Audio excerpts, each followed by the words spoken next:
I'd like you to meet Freddie. ID number A4746538. Sorry.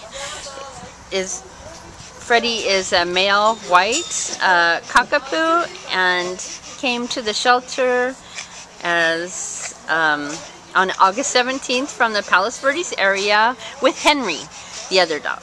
And very friendly, just like Henry, just very well adjusted, compassionate, and good on a leash, and just loves to have fun. Has beautiful gray ears, a little different than Henry, so that's how you could tell them apart. But other than that, they are two peas in a pod and very great, would be very great for any family.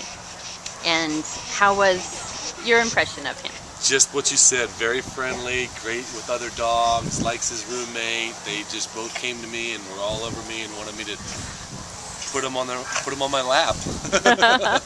Yep, they're typical, great, well-behaved cockapoo. Yeah.